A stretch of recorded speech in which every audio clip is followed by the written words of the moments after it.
Hi everyone, this is Eran Stern with a short and sweet tutorial in which I'll show you a quick method to create a basic morph animation using the time remap tool in After Effects. We'll jump straight away to Photoshop. Here I have a layered comp with 5 different flowers and a 6th layer which is a duplicate of the first one. Note that I've matched the position of all the flowers, so basically each one covers the other. I also tried to match the colors as closely as I could, so when I'll change from one image to another, it will be with a minimal shift of colors and position. Another important stage is to name all layers the same. In my case, all layers are named flower. How original is that, huh? Okay, after this simple setup, let's export this file so After Effects will see it as a PSD sequence. Hence, import it as a movie with each one of the layers visible for one frame only.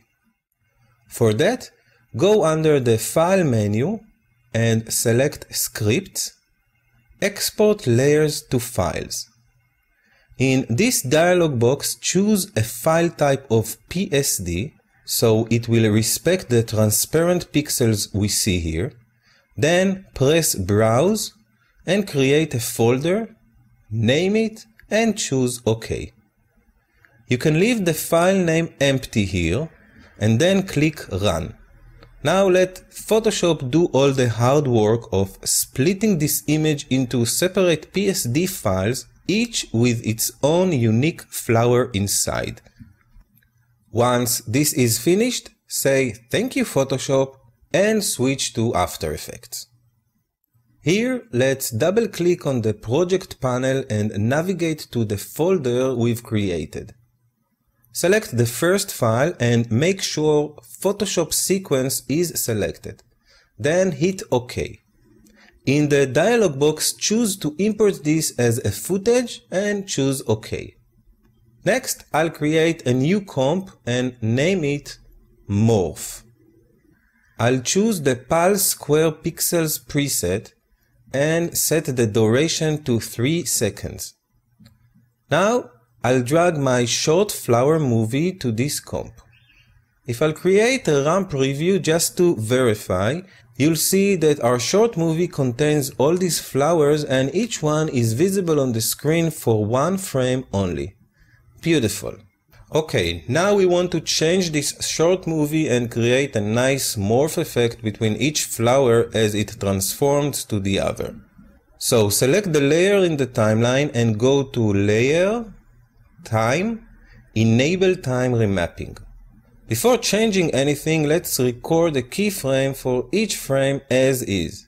This will lock each flower to the keyframe we'll set here. To do so, press the Page Down button on your keyboard and move one frame forward, and each time record a new keyframe. Now you can delete the last keyframe because it is the same as the one before. And just to explain the reason I duplicated the first layer in Photoshop is that I wanted my animation to be a seamless loop. So by having the same image at the first and last frame, I can achieve exactly that. Now drag the layer length until the end of the comp. Select all keyframes, hold down Alt and stretch them until the end frame like so. Now for the magic part. We need to tell After Effects to create new frames in between these flowers. So let's go to Layer, Frame Blending and choose Pixel Motion. This option will track the motion of every pixel while it's changing in the frame. The result is a high-quality time remapping effect that calculates new pixels for each frame, leaving us with a very quick and dirty morph look from one image to another. In order to view the result, you must also enable the frame blending button on the timeline, and then you can create a RAM preview.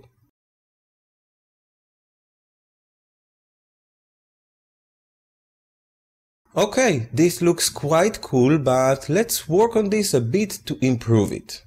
First, I want a minor stop between each morph action, so viewers can see each flower on its own for a few frames. To achieve that, select all keyframes except for the first one and copy them into memory.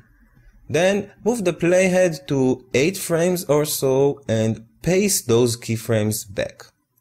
Because we copied time remapped keyframes, which represent the original undistorted image, we've managed to create a little pause between each change.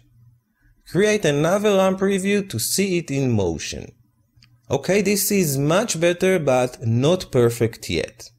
Note that After Effects will try its best to create in-between frames that make sense, but it will not be as perfect as you might think. So our goal is to add more new pixels, which should smooth out the result.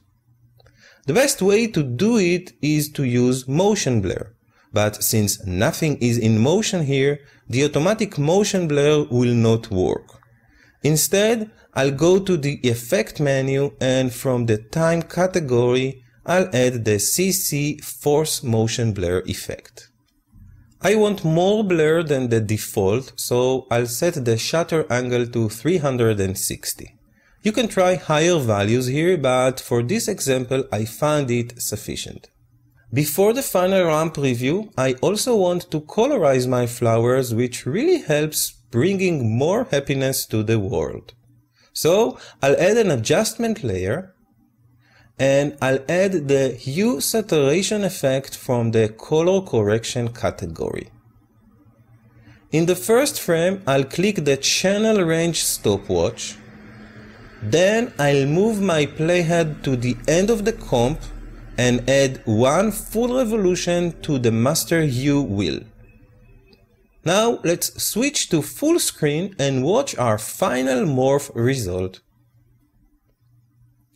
Well, as you can see, easy enough. We created a very quick morph effect between each frame without the regular hassle of defining edges, masks, vertices, and points. I must say that this is of course a quick and dirty way to achieve this effect, and it can serve you if you are on a really tight time frame and don't have the time or money for the real thing. Also, bear in mind that it usually works well only with still images. If you fancy more sophisticated tools, you can try the reshape effect, though I doubt it will yield better result. Or choose to apply the Reflex plugin from Revision Effect, which is a very advanced tool which creates professional morph effects using vector interpolation. You can use this method for a quick and fun animation that usually works well even with images of people's faces, but remember to delicately prepare your frames inside Photoshop. Match them carefully and as close as possible before you import it to After Effects. Before we say goodbye, I want to show you a real-life usage for the flowers clip we just created. In this example, I plugged the flowers comp as a source for the famous Trapcode Form plugin, and using Form I have managed to create a field of colorful flowers which it almost looks like it's been taken from one of Dr. Seuss' clever stories. Oh wait, I think I hear a who? No, it's nothing. Just thought I saw a speck. Anyway, here's a bouquet of flowers from me to you. I hope your day will be as colorful and blossomed as this field. Until next time we meet, this is Eran Stern for CreativeCow.net saying goodbye.